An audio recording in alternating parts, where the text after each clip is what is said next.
The day they read their father's will, her siblings divided a fortune. All she got was an old, unwanted horse. They mocked her in front of the attorney, calling her the family's useless burden. What they didn't know was that the animal harbored a secret her father had kept hidden for 30 years, and when she uncovered it, they would regret every laugh. The day Arthur Miller, the wealthiest man in the Texas Hill Country, was laid to rest, rain poured as if the heavens themselves mourned. 3 days later, his 4 children sat before the estate attorney to hear the will.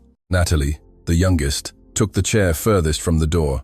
She had no idea that afternoon would change her life forever. The attorney, a gray-haired man with thick glasses, opened the sealed envelope and began to read.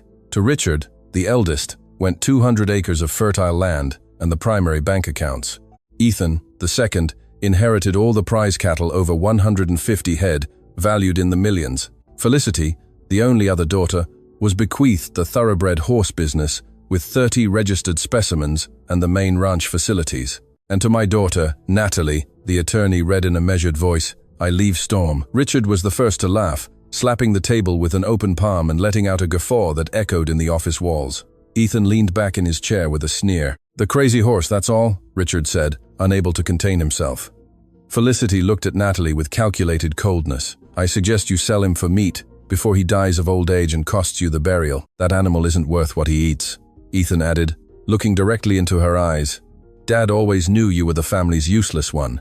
That's why he left you, the only thing that served no purpose. The attorney had to ask for silence 3 times. Natalie felt the air leave her lungs. She didn't cry. She didn't respond. She remained still as her siblings signed documents and divided properties she didn't even know existed. When she left that office, she had no money to pay for the transport of a horse nobody wanted. She had no home of her own, no savings. All she had left were the last words her father had whispered to her in the hospital. Words she didn't understand at the time. Take care of him as I took care of you, and he will show you what no one else can see. Natalie walked 3 miles in the rain until she reached the part of the ranch where Storm had lived for the last 10 years. The horse was in a separate paddock, isolated from the other animals, as if he carried a contagious disease. He was a large specimen, with a dark coat marred by old scars. He was 18 years old, and had a reputation that terrified everyone. He had kicked 3 professional trainers, bitten a veterinarian, and destroyed wooden fences, as if they were paper. The ranch hands called him the Demon, and would keep their distance when they passed by. Natalie watched him from outside the paddock. The animal looked at her with distrustful eyes, snorting and flicking his ears back as if ready to attack. Miss Natalie. The voice came from behind. It was Victor, her father's old foreman. He was 70 years old, his back hunched from decades of work, and his hands calloused from knowing the land better than any book. Victor, what a surprise. No surprise, miss. Your father asked me to be here when you came for him. Natalie frowned. My father knew I would come? Victor nodded slowly. Mr. Miller knew many things. He asked me a favor before he died. He said I should help you, but that I couldn't tell you why until you discovered it yourself. Discover what? The old man looked toward Storm. That's not for me to reveal, but I can help you transport the animal. I have a pickup truck and a trailer. Oh, and I know of some borrowed land where you can stay while you find a better place. Natalie understood nothing. Her father had left instructions. Victor had orders to help her, and a horse everyone despised hid something she had to discover on her own. The questions accumulated without answers. Why would my father do all this? Victor only replied, because he knew you better than you think.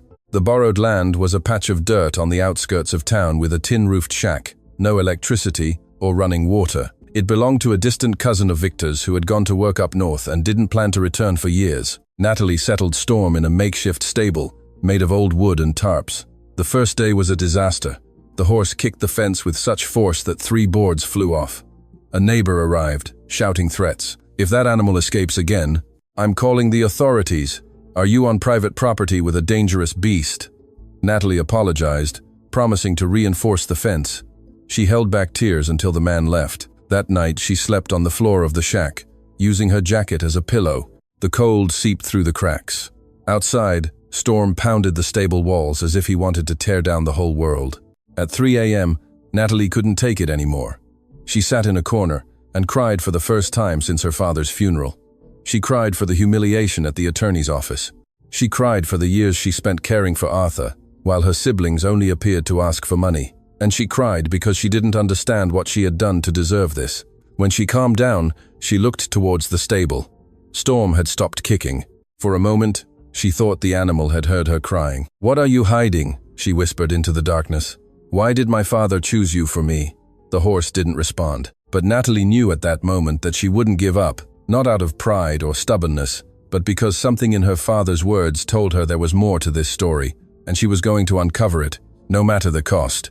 3 months earlier, Arthur Miller lay in a hospital bed, connected to machines that measured every beat of his weakened heart. Doctors had given him weeks to live. His older children appeared occasionally, signing papers and making calls about properties and inheritances in the hallways. Natalie was the only one who arrived every morning at 7 and stayed until the nurses forced her to leave at night. That day, Arthur was more lucid than usual. He asked Natalie to close the door and come closer. "Do you know why I never sold Storm?" he asked in a hoarse voice. "You never told me, Dad. Because that horse is more valuable than any land I own. More than the cattle, more than the bank accounts. But only to someone who knows how to look closely." Natalie didn't understand. "Dad, that horse hasn't let anyone ride him in 10 years.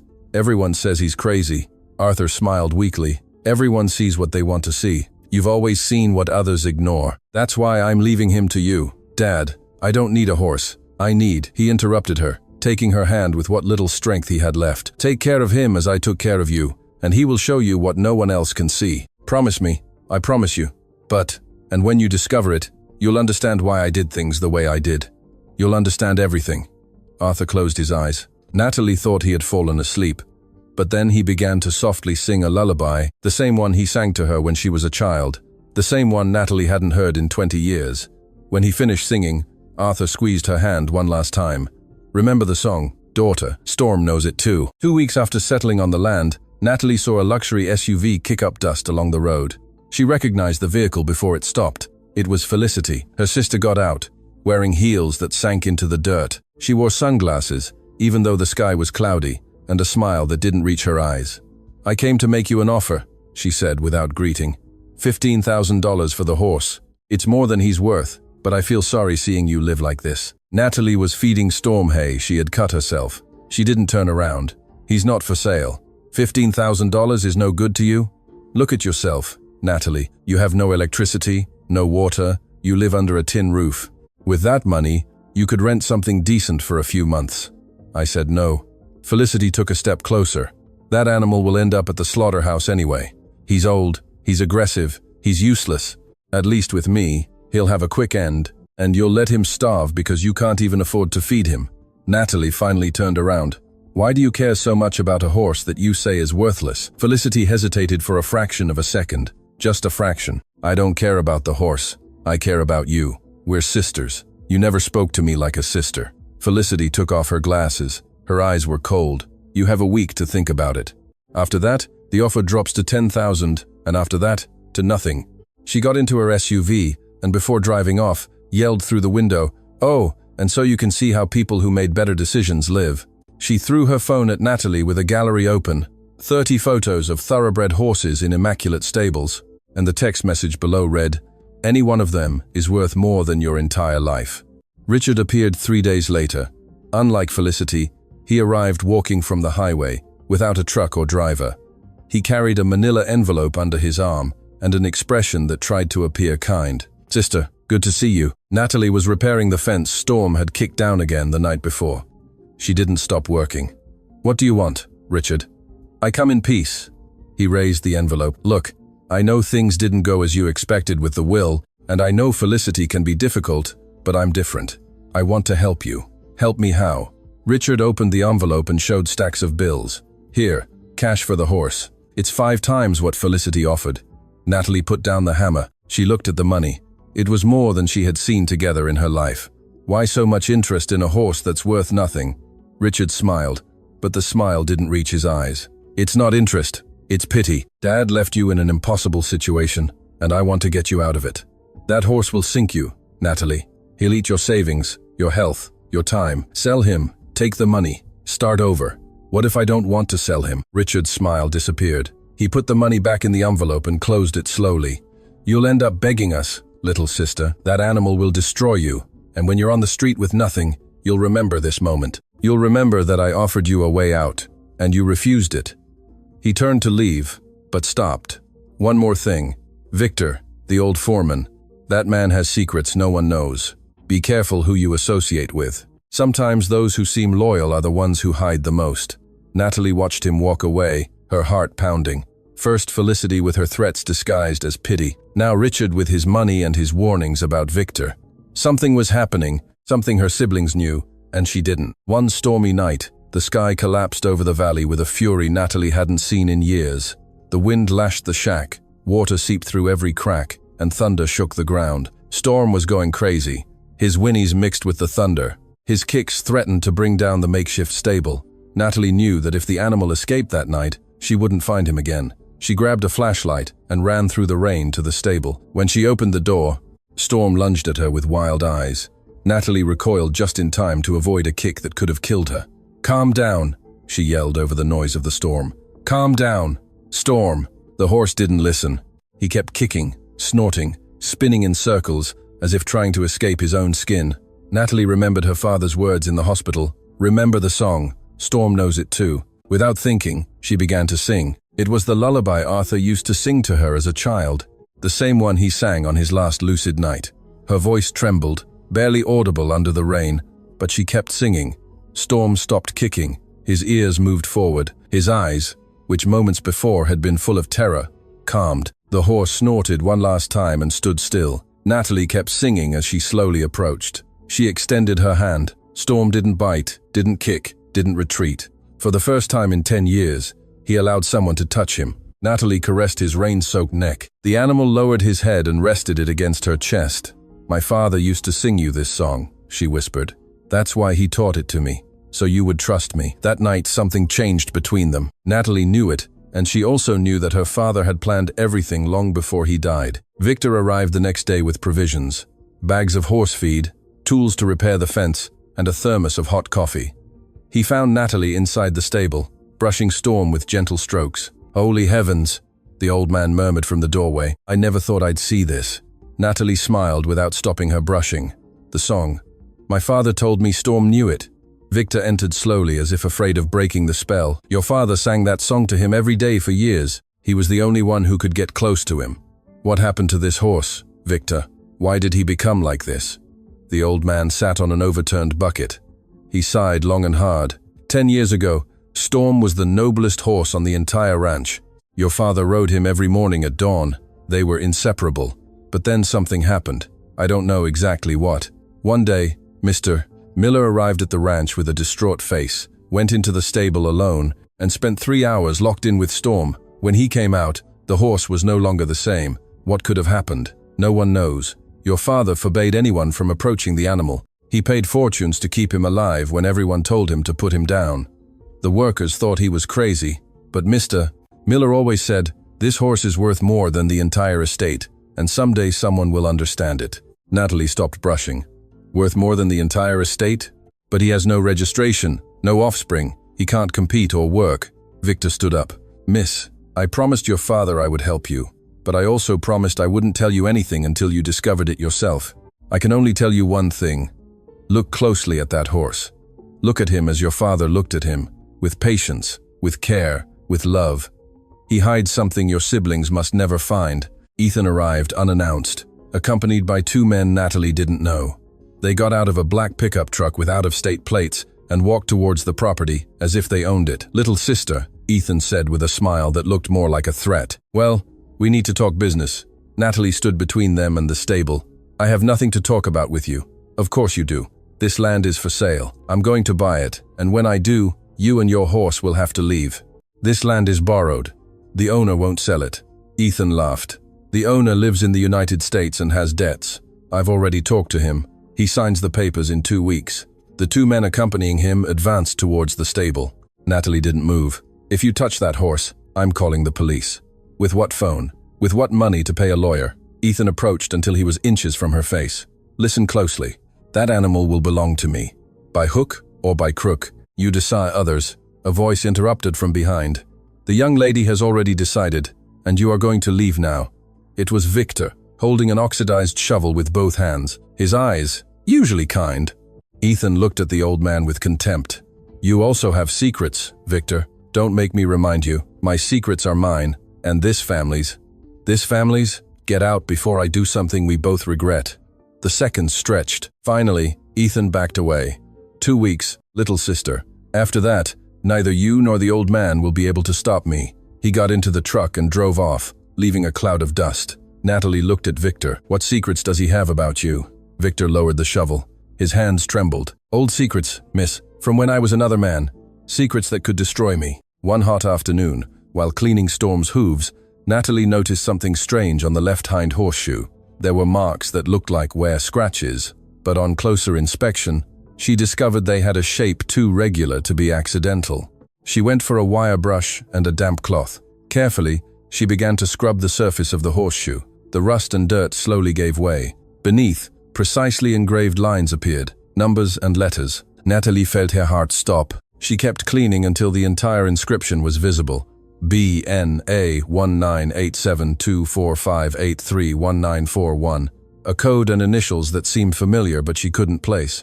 She ran to Victor, who was repairing the fence on the other side of the property. Victor, look at this. The old man limped over. When he saw the horseshoe, he paled. My God, he whispered. You found it? What is this? What does BNA 1987 mean? Victor looked at her with a mix of relief and fear. Bank of North America. Branch founded in 1987. Your father had a private vault there. No one knew of its existence, except him and me. A vault with what? I don't know. He never told me.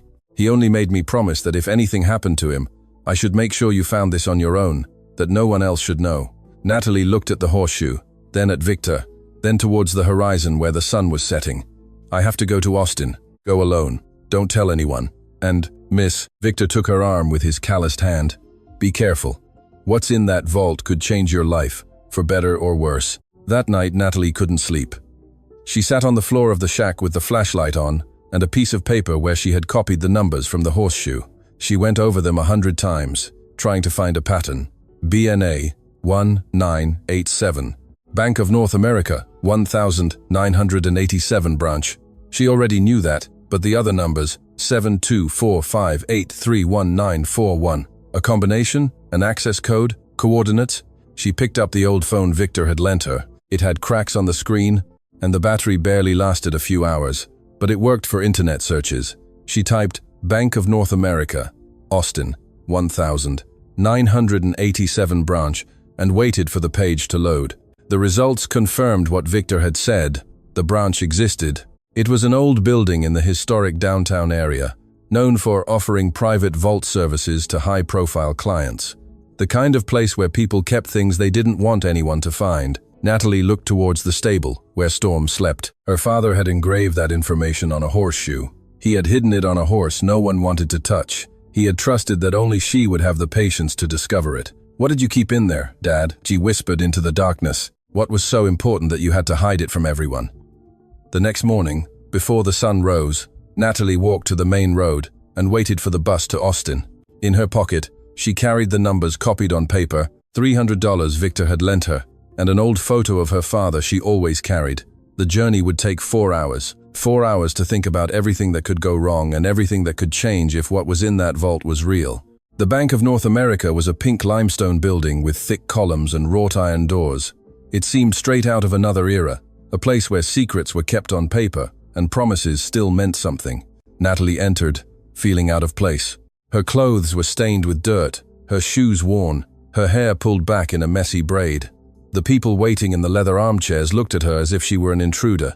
She approached the receptionist, a young woman with perfect nails and a bored expression. Good morning. I'm here to inquire about a private vault. The receptionist scrutinized her from head to toe. Do you have an appointment? No, but I have an access code. Without an appointment, I can't help you. You can schedule for next week. The code is BNA 1987, followed by 7245831941. The receptionist frowned. She typed something into her computer. Her expression changed. One moment. She made a call in a low voice.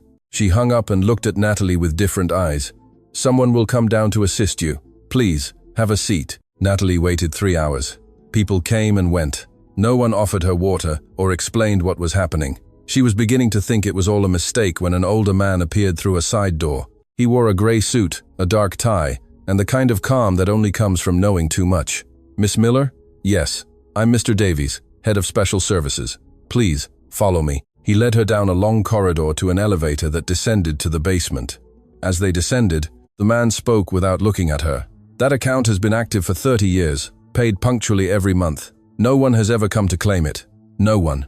The instructions were very specific. Only whoever presented the complete code in person could access it. No exceptions." The elevator doors opened. In front of them was a hallway with numbered vaults. "Welcome, Miss Miller. What's inside has been waiting for you for a long time." Vault number 247 was smaller than Natalie imagined. A thick steel door with a combination lock and a key reader. Mr. Davies indicated that she should enter the numbers 724583191. A metallic click. The door opened with a sigh of old air. Inside was a metal box the size of a small trunk. It was covered in dust, as if no one had touched it in decades. Beside it, a yellowed envelope and a black leather journal. "I'll leave you alone," Davies said.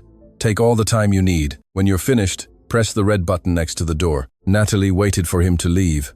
The silence in the vault was absolute, as if the outside world had ceased to exist. She opened the envelope first. Inside was a handwritten letter. It was her father's handwriting. She recognized it immediately. "Natalie, if you are reading this, it means you did as I asked. You cared for Storm when everyone despised him. You found what I hid for you. What is in this box is yours by right, not by blood, not by law, but by being who you are. Use it well, and when you discover the truth about your siblings, do not let hatred overcome you. Hatred is a cage, and you were born to be free. Love, Dad." Tears blurred her vision.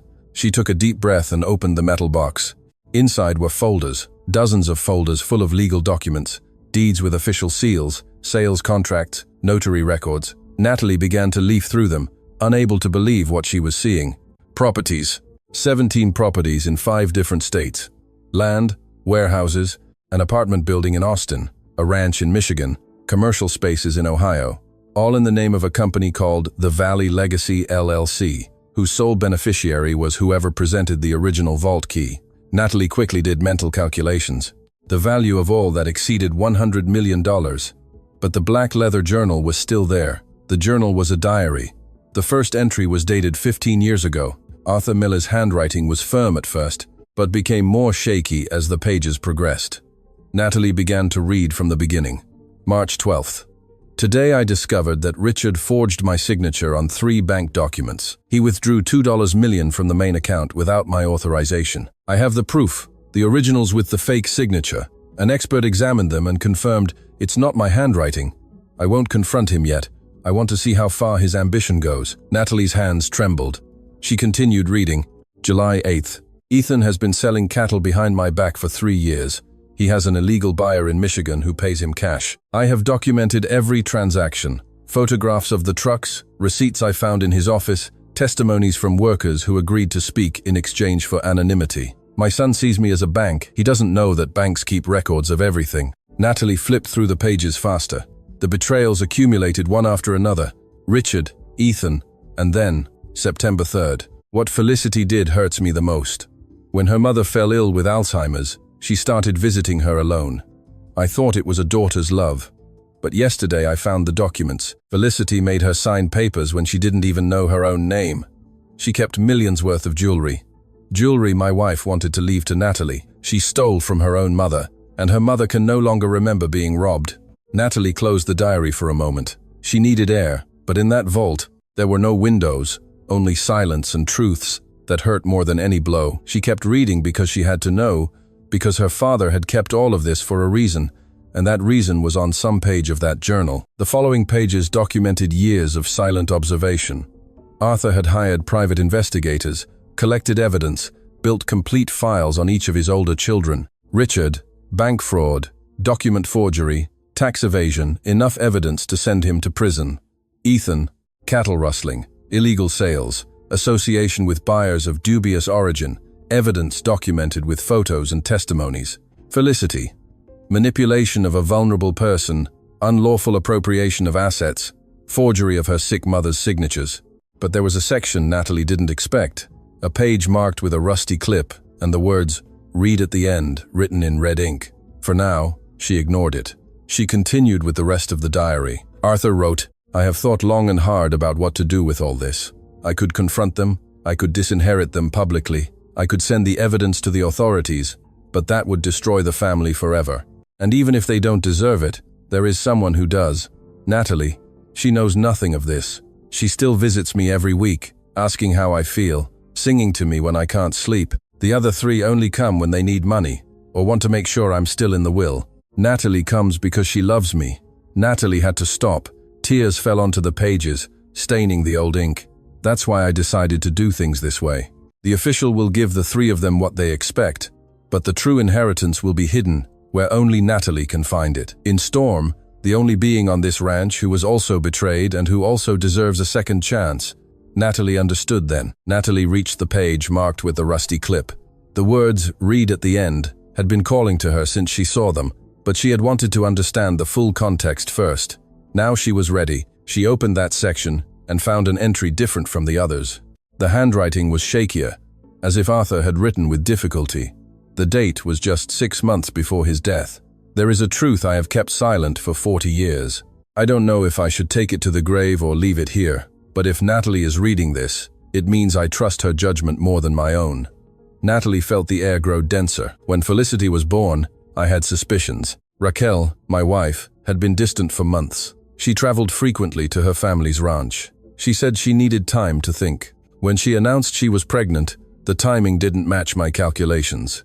The next lines were written in different ink, as if they had been added later. I had a test done when Felicity was 2 years old, in secret. The results were clear. She is not my biological daughter. Natalie dropped the diary. Her hands trembled so much she couldn't hold it. Felicity was not Arthur's daughter.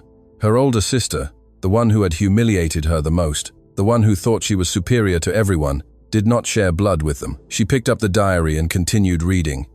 I never said anything. I raised her as mine. I loved her as mine, but she chose to be cruel. That doesn't come from blood, it comes from the soul. Some are born in darkness and find the light, others are born in the light and choose darkness. Felicity chose. The next page was torn out. Only a fragment remained that read, "Her true father was." The rest had disappeared. Natalie left the bank 4 hours after entering, carrying all the documents, deeds, the diary, the evidence in a cloth bag. Mr. Davies had her sign a receipt of delivery and gave her a card with his contact information. If you need legal advice to claim the properties, I can recommend someone trustworthy. Thank you. I'll think about it. She walked aimlessly through the streets of Austin. The city moved around her, but she was in another world, in her father's world, where truths were hidden in horseshoes and wills, told only half the story. She thought of Richard, of the millions he had stolen, while pretending to be the perfect son. She thought of Ethan, of the cattle sold secretly, of the threats, of the way he looked at her, as if she were a nuisance.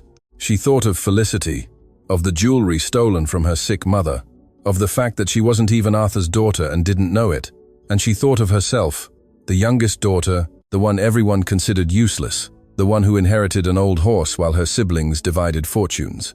Now she had the true inheritance, and she had proof of every betrayal. The question was, what was she going to do with all of it? She could remain silent, take the properties quietly, disappear with the money.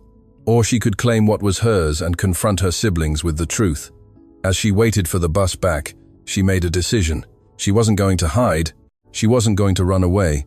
She was going to claim every property, every dollar, every inch of land her father had left her. And if her siblings wanted war, they would have war. The lawyer Natalie hired was named Robert Fields.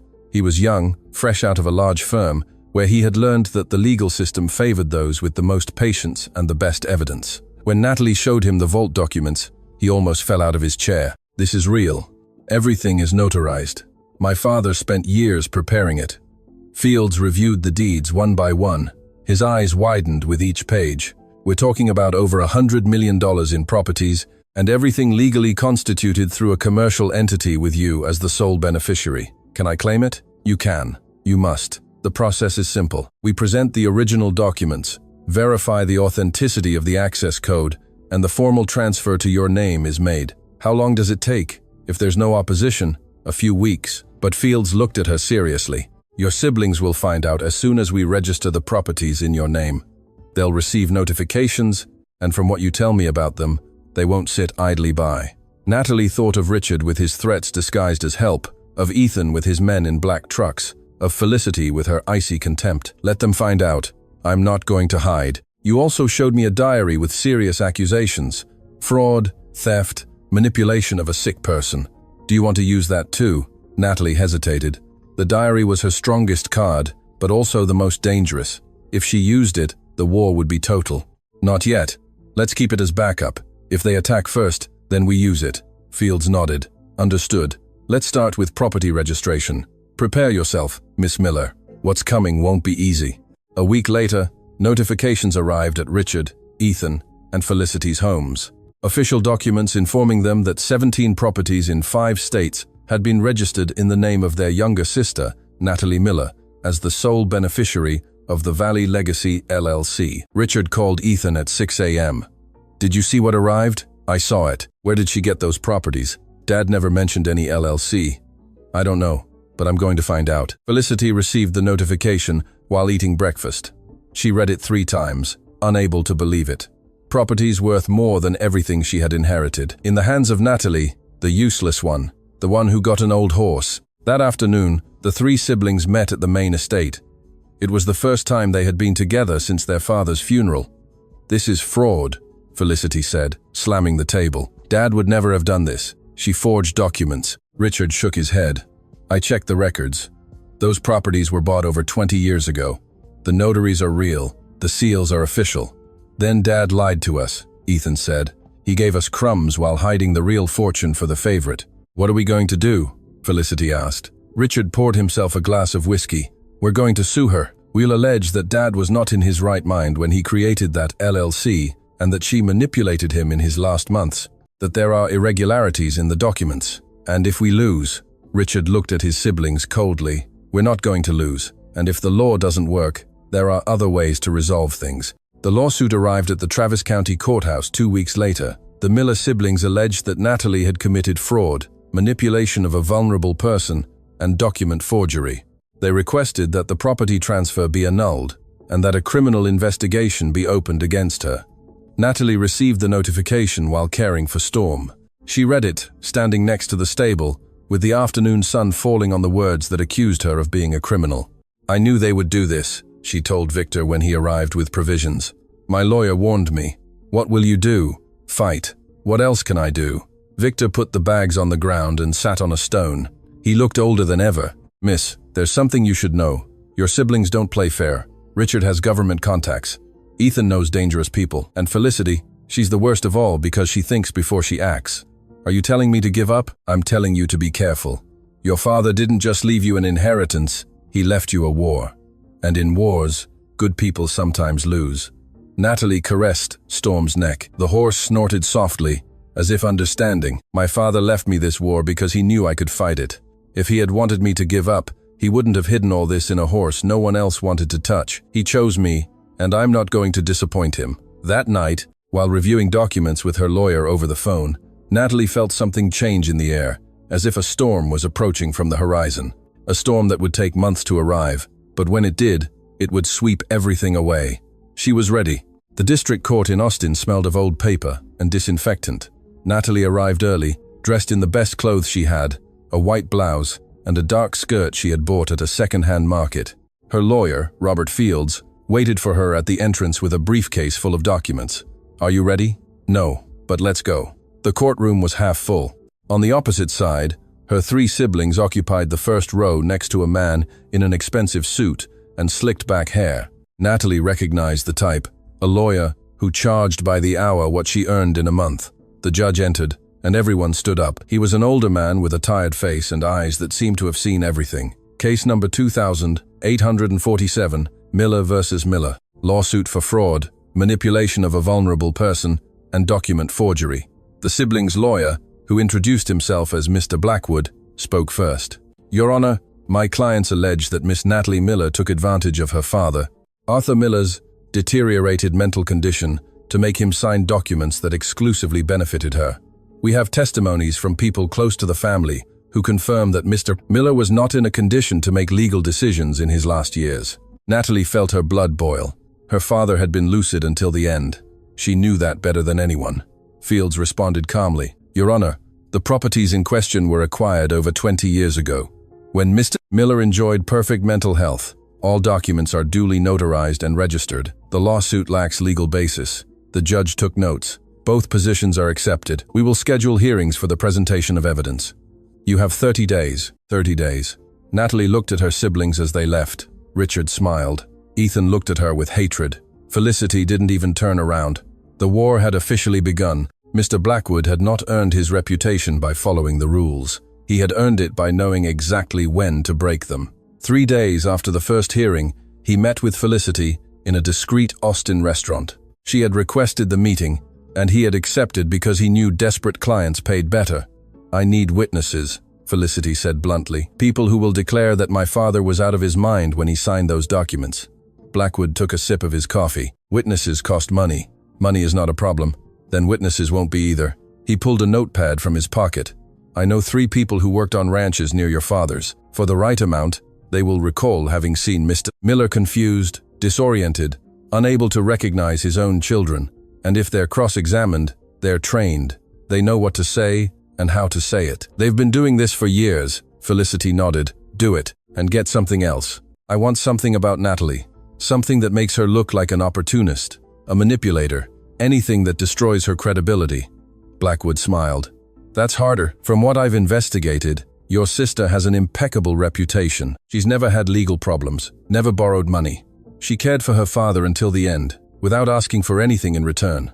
Then invent something." The lawyer put away his notepad. "Inventing is dangerous, but there's another option, something I've used before in inheritance cases." "What?" Questioning her identity. "If we could prove that Natalie is not really Mr. Miller's daughter, she would lose all right to the inheritance." Felicity fell silent. The idea was audacious, risky, probably illegal, but if it worked, do it, she said finally. "Do whatever you have to do."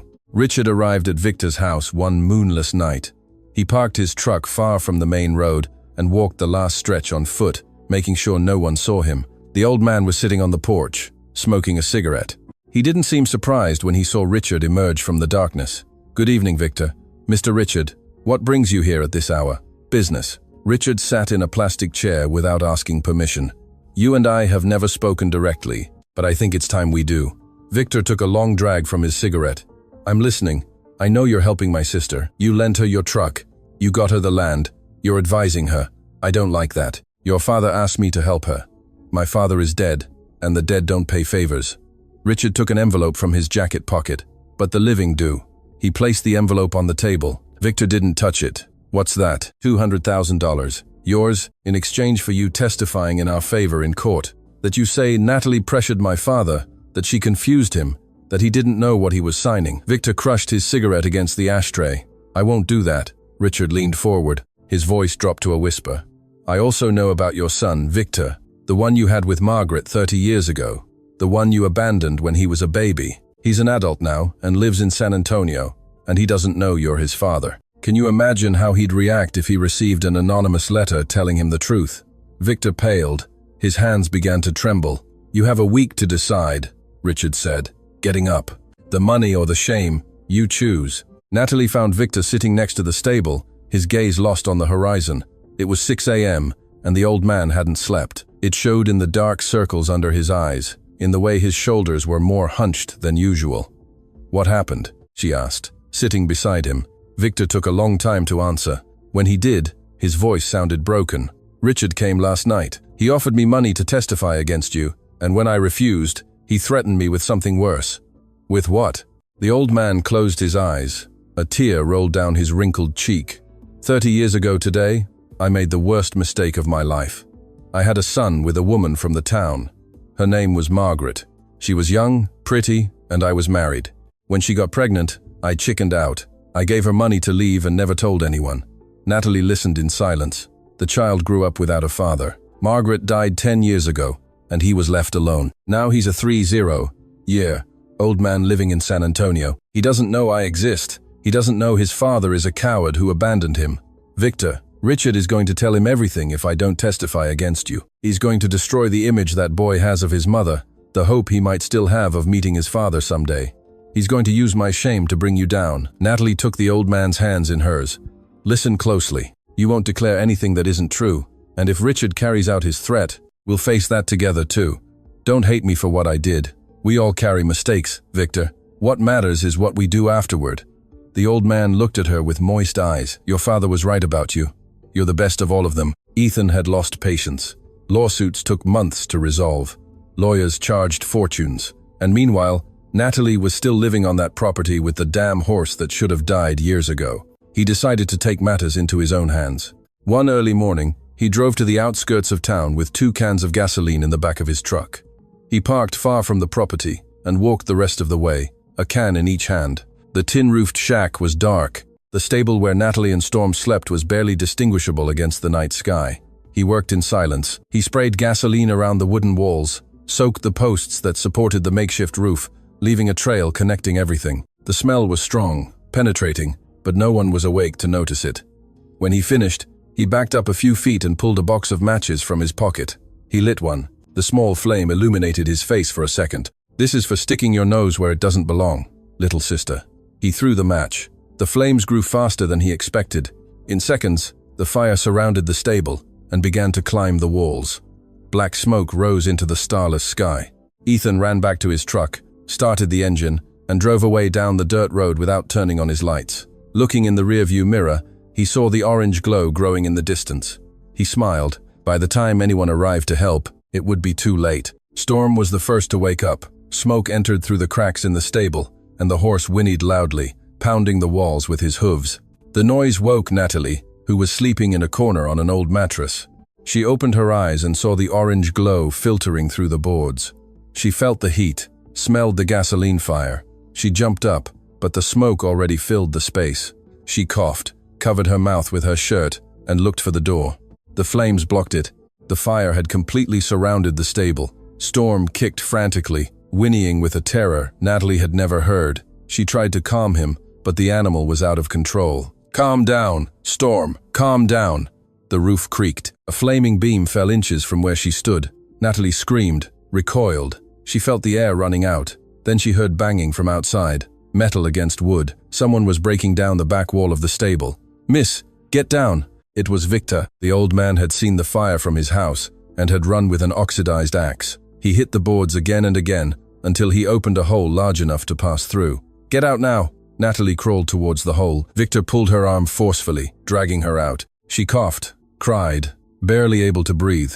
Storm is still inside. Victor went back in without thinking. Seconds later, the horse came out through the hole with its back in flames. The old man followed him, hitting him with a wet blanket to put out the fire. Natalie crawled to Storm and hugged him as the animal trembled. The burns on his back were deep. The smell of burnt hair filled the air. "They're going to pay for this," she whispered, her voice broken. "I swear it by my father." The veterinarian arrived at dawn. He was a young man from the town, a neighbor who had heard the news and came without being called. He worked for 3 hours treating Storm's burns while Natalie held the animal's head to keep him still. "He'll survive," he finally said, wiping his hands with a rag. "But the scars will be permanent. The entire left side of his back will be marked. I don't care about the scars. I just want him to live. He needs rest, medication, and daily dressings for at least a month. I'll leave you everything you need. You don't owe me anything." Natalie looked at him, surprised. "Why?" "Because everyone in town knows what your siblings are doing to you, and some of us still believe in justice." The police arrived an hour later. 2 officers examined the remains of the charred stable, took photographs, and found the empty gasoline cans Ethan had left in his haste to escape. "This was intentional," one of the officers said. "There are traces of accelerant all around the perimeter. Do you have any idea who it could have been?" Natalie hesitated. She knew it had been Ethan, but accusing him without direct evidence could complicate the court case. "I have suspicions, but I need to speak with my lawyer before making formal statements." The officers nodded, took her information, and promised to investigate. That night, Natalie slept next to Storm in what remained of the stable. She sang her father's lullaby until the animal closed his eyes. The burns on his back glowed under the moonlight. "We're going to win this," she whispered. "For you, for my father, for all those they've hurt. We're going to win." A week after the fire, an elegant woman arrived at the property in a taxi. She wore a dark blue dress, sunglasses, and carried a purse that was worth more than the tin-roofed shack where Natalie now slept. "Natalie Miller? Who's asking?" The woman took off her glasses. She had green eyes, fair skin, and an expression that mixed fear with determination. "My name is Lauren. I'm Richard's wife." Natalie tensed. "If you're here on his behalf, I'm not here on his behalf." I'm here despite him. Lauren looked around, making sure they were alone. Can we talk inside? They sat in the shack. Natalie offered her water. It was all she had. Lauren accepted it without complaint. I've been married to your brother for 15 years, she began. 15 years putting up with his humiliations, his infidelities, his dirty dealings. I stayed because I was afraid.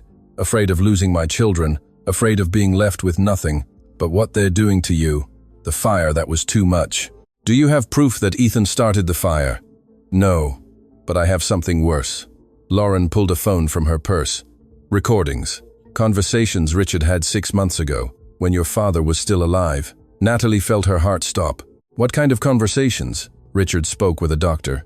He wanted to speed things up, for your father to die faster to collect the inheritance sooner. Are you saying the doctor refused? Your father temporarily recovered and died naturally months later, but the intention was there, and I have the proof. Lauren placed the phone on the table. I need assurances that you'll protect me if I use this, that Richard won't be able to take my children or leave me on the street. Can you give me that? Natalie looked at her steadily. You have my word. Natalie listened to the recordings that same night. Richard's voice was unmistakable. Doctor, you know my father has no quality of life. Every day that passes is a day of suffering for him and, frankly, an unnecessary expense for the family. There are ways to speed up the process, discreet ways. The doctor's voice responded cautiously. What you're asking me is illegal, Mr. Miller. I cannot participate in something like that. I'm not asking you to do anything directly, just to look the other way, to stop giving him certain medications, not to intervene if there are complications. I'm sorry, but I took an oath. All oaths have a price, doctor. Mine doesn't. Excuse me. The recording ended there, but there was more. Other conversations where Richard discussed with Ethan the old man's problem and how everything would be easier if he just died. Natalie turned off the phone. She felt nauseous. Her own brother had tried to hasten their father's death. He hadn't succeeded, but the intention was documented. It was evidence of something monstrous. She called her lawyer. Fields, I have something new, something big. How big? Big enough to destroy Richard, but I need you to tell me if it's admissible as evidence. Send it to me. I'll review it tonight. After hanging up, Natalie stared at the stars through the broken window of the shack. Her father had died of natural causes. The doctors had confirmed it. But knowing that Richard had wished for his death, that he had tried to buy it, changed everything. The war was no longer just about money. It was about justice, about Arthur's memory, about everything he had endured in silence, while his children waited like vultures. The hearing for presenting evidence was scheduled for a Tuesday. Natalie arrived with Fields and a folder full of authenticated documents. She expected a difficult but manageable day. She didn't expect what came next. Mr. Blackwood asked for the floor before Fields could present his evidence. Your Honor, before proceeding with standard procedure, my clients wish to present evidence that fundamentally changes the nature of this case. The judge frowned. Proceed. Blackwood pulled a document from his briefcase and handed it to the court clerk. What you have in your hands is a DNA analysis performed by the Austin Medical Diagnostics Laboratory, and the results show that Miss Natalie Miller does not share genetic material with the deceased Arthur Miller. A murmur filled the courtroom. Natalie felt the ground open beneath her feet. In other words, Blackwood continued with a barely contained smile, the defendant is not the biological daughter of the testator, therefore, any inheritance she claims is null and void. She has no legal or blood tie to the Miller family. Felicity smiled from her seat. Richard nodded with satisfaction. Ethan pounded the table as if celebrating a goal. Fields stood up. Objection. That document was not shared with the defense. We had no opportunity to verify its authenticity. The document is duly certified, Blackwood replied. You can verify it if you wish, but the results are clear. The judge examined the paper, then looked at Natalie. Miss Miller, do you have anything to say regarding this? Natalie opened her mouth, but no sound came out. Everything she had built, everything she had fought for, suddenly hung by a thread. Your Honor, Fields intervened. We request a recess to analyze this supposed evidence. The judge nodded. Granted, we will reconvene in 1 week. Natalie left the courthouse without looking at anyone. The document said she wasn't her father's daughter, and if that was true, she lost everything. Natalie didn't sleep for 3 days. She stayed awake, staring at the tin ceiling, replaying every moment of her life with her father. Sundays on the ranch when she was a child, afternoons helping him with accounts when no one else wanted to, nights in the hospital singing to him so he could sleep. All of that had been a lie. She wasn't his daughter. Fields called her on the third day. I found something about that lab, the one that supposedly did the DNA analysis. What did you find? It closed 2 years ago. The owner is in prison for fraud. He falsified medical results for anyone who paid enough. Natalie felt the air return to her lungs. Then the document is fake? Probably, but we need to prove it. I'm going to hire an independent lab to do a new analysis. A real one, government certified, that no one can question.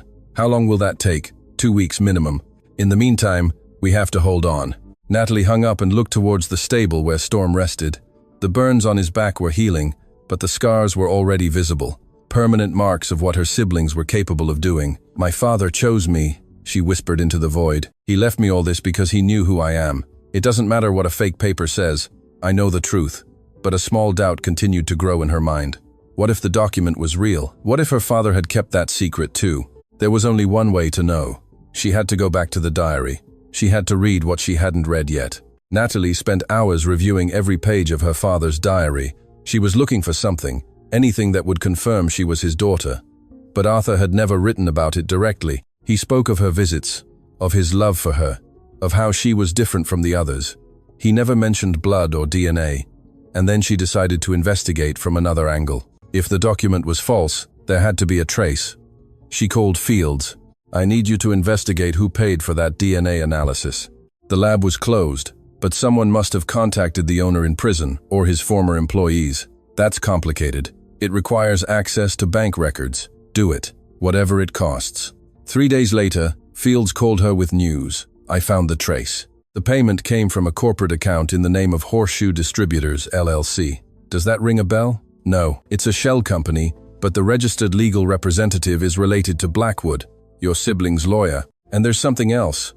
The account received a transfer days before from another company called Valley Horses Incorporated. Natalie recognized that name. That's Felicity's company. Exactly. Your sister paid for a fake document to take your inheritance. We have the complete trace. Natalie closed her eyes. Felicity, always Felicity, the one who despised her the most, who never missed an opportunity to humiliate her. Now she had committed a serious crime to destroy her. Can we use this in court? We can, and we will. But wait, there's something else you should know. What? While investigating Felicity's companies, I found irregularities, many of them. I think your father was right in his diary. Your sister has been stealing for years, and she left a trail she thinks is invisible. Natalie returned to the diary that night. She had read it several times, but she felt something was missing. Her father was a meticulous man. If he had left that journal as evidence, there must be more. She examined the black leather cover carefully. It was worn by the years, with bent corners and moisture stains. She ran her fingers along the inside edge and felt something strange. A small bulge between the leather and the cardboard. With a kitchen knife, she carefully peeled back the interior. Inside were 3 folded sheets of paper, yellowed with age. The first sheet had a date from 40 years ago. Her father's handwriting was young, firm, without the tremors of old age. Today, I confirmed what I suspected for months. Felicity is not my daughter. I did the test in secret when she was 2 years old. The results were clear. Raquel had an affair while I was traveling. The man was John Paxton, the foreman who worked here before Victor. Natalie stopped breathing for a moment. I confronted Raquel. She cried, begged my forgiveness. She pleaded with me not to leave her. She said it had been a mistake, that she never saw him again. I believed her, or wanted to believe her. I decided to stay. I decided to raise Felicity as mine.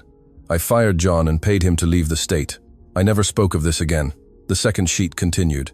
20 years have passed since then. Felicity grew up without knowing the truth. I treated her the same as the others, perhaps even better, because I felt I had to compensate for something, but she chose to be who she is. Blood does not determine destiny. Decisions do. The third sheet was the most recent. The handwriting trembled, a sign that Arthur had written these words in his last months.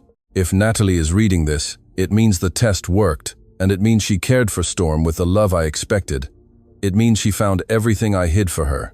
Natalie had to wipe away tears to keep reading. I want you to know, daughter, that I never doubted you were mine. From the day you were born, I saw in your eyes the same look I saw in my mother, the same kindness, the same silent strength. You are my blood, my true legacy. Felicity doesn't know, and perhaps she never should. I leave that to your judgment. But if she tries to take what is yours, if she tries to destroy you as she has destroyed others, then use this truth, not as revenge, but as defense. There is a difference. John Paxton died 10 years ago in a road accident. He took the secret to his grave, but I kept the original DNA evidence. It's in the safe in my study, the one no one uses because everyone thinks it's empty. The combination? That's your date of birth." Natalie finished reading and remained motionless for long minutes. Her father had known everything. He had kept silent for 40 years to protect a family that didn't deserve it, and in the end, he had left her the tools to defend herself. "Thank you, Dad," she whispered to the tear-stained paper. "I won't fail you." The next morning, Natalie traveled to the main estate. She knew her siblings wouldn't be there. Richard had meetings in Austin on Tuesdays. Ethan spent mornings in the bull corrals, and Felicity rarely arrived before noon. She entered through the service door they always left open. The house smelled of old wood and memories. She went up to her father's study. She saw the room no one had touched since his death. The safe was in a corner behind a dusty bookshelf. It was small, old-fashioned, the kind that opened with a numeric combination. Natalie dialed her birth date, the 15th of August, 1989. The door opened with a click. Inside was a thick manila envelope. She opened it with trembling hands. It contained two things: Felicity's original DNA test results, dated 40 years ago, and a sealed letter addressed to her. "Natalie, if you found this, it means my instructions worked. I always knew it would be you who would get this far, not because you're smarter than your siblings, but because you are more patient, more loving, more willing to look where others don't want to see. I left you, Storm, because you two are alike. Both of you were judged unfairly, and both of you were despised by those who didn't know you. And both of you have more value than anyone imagines. The horse test wasn't an ingenious riddle, it was a filter. Only someone with true love in their heart would care for an animal everyone wanted dead. Only someone like that would take the time to clean his hooves, to examine his horseshoes, to discover what I hid. Your siblings would have sold Storm in the first week. You saved him, and by saving him, you saved yourself." Natalie returned to the property with the documents hidden under her clothes. She found Victor waiting for her by the stable, with a worried expression. "Where were you? I've been looking for you for hours. I went to find something my father left for me." She showed him the papers. Victor read them in silence, his old eyes moistening with each line. "So, it's true. We who worked on the ranch always suspected. Felicity didn't look like anyone in the family, but Mr. Miller treated her the same as the others, so we never said anything. My father loved her despite everything. He raised her, educated her, gave her everything he had, and she betrayed him anyway." Victor nodded slowly. "A father's love doesn't depend on blood, but a child's love depends on their decisions. Felicity chose poorly." Natalie put the documents in a waterproof bag that she hid under a loose board in the stable. "Now I understand everything, Victor. My father didn't leave me an old horse by accident. He left me a test. He wanted to know if I was capable of loving something no one else wanted to love, and he wanted to make sure the inheritance went to whoever deserved it. And you passed the test." "I passed the test." Natalie looked towards Storm, who rested in his corner with his scars gleaming in the sun. "Now we just need the judge to understand it too." On the day of the final trial, the courtroom was packed. The case of Miller versus Miller had attracted the attention of half the state. Journalists, onlookers, and townspeople occupied every available seat. Natalie entered with Fields by her side. She wore the same white blouse from the first hearing, but now she walked differently, with her back straight, her gaze firm. Her siblings were already in their places. Richard feigned calm but drummed his fingers on the table. Ethan looked towards the door as if he wanted to escape. Felicity had deep, dark circles under her eyes, and her makeup couldn't hide her nervousness. The judge took his place. "We continue with case 2847. The defense requested to present new evidence." "Proceed." Fields stood up. "Your Honor, in the previous hearing, the plaintiff presented a supposed DNA analysis that questioned my client's affiliation. We have investigated that document and discovered it is fraudulent," Blackwood protested. "That is a serious accusation without foundation." "I have foundations." Fields handed a folder to the clerk. "The lab that allegedly performed the analysis closed 2 years ago. Its owner is serving a sentence for falsifying medical documents. And we have the bank trail that proves payment for that fake analysis came from a company controlled by Miss Felicity Miller." A murmur filled the courtroom. Felicity paled. "Furthermore," Fields continued, "we request that a new DNA analysis be performed on all involved parties. The results have already been performed by a federal government-certified laboratory. They are in this sealed envelope." He handed the envelope to the judge, who examined it with a grave expression. Does the plaintiff have any objections? Blackwood looked at his clients. Richard shook his head almost imperceptibly. No, Your Honor. Then we will proceed to open the results. No, wait. Before the judge opened the envelope, Fields requested the floor again. Your Honor, there is an additional witness who wishes to testify. Her testimony is relevant to establish the pattern of behavior of the plaintiffs. Who is the witness? Lauren Miller, wife of Richard Miller. Richard shot up. Objection. My wife cannot testify against me. Spousal privilege does not apply in cases of fraud and serious felonies. Fields responded calmly. Miss Miller is here of her own free will. The judge considered it. Testimony accepted. Let the witness approach. Lauren entered through a side door. She avoided looking at Richard as she walked to the stand. Her hands trembled, but her voice was firm when the clerk administered the oath. Miss Miller, Fields began, can you describe to the court the conversations you overheard between your husband and other individuals regarding the deceased Arthur Miller? Lauren took a deep breath. My husband spoke with a doctor 6 months before my father-in-law died. He offered him money to hasten his death. The doctor refused, but I recorded the conversation. A scandal erupted in the courtroom. Richard yelled that it was a lie. Ethan tried to get up, but guards stopped him. Felicity remained motionless, as if she had stopped breathing. I have the recordings, Lauren continued. They prove that my husband tried to hasten his own father's death to inherit faster. I also have knowledge that my brother-in-law Ethan started the fire that almost killed Natalie weeks ago.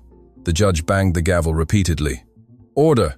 Order in the court! When silence returned, the judge looked at Richard with hard eyes. Mr. Miller, what you have just heard are extremely serious accusations. We will proceed with the opening of the DNA results and then address these new elements. The judge opened the sealed envelope with deliberate slowness. The silence in the courtroom was absolute. Natalie could hear her own heartbeat. The results of the DNA analysis performed by the National Forensic Genetics Lab, certified by the Department of Health, are as follows. He read aloud. Natalie Miller.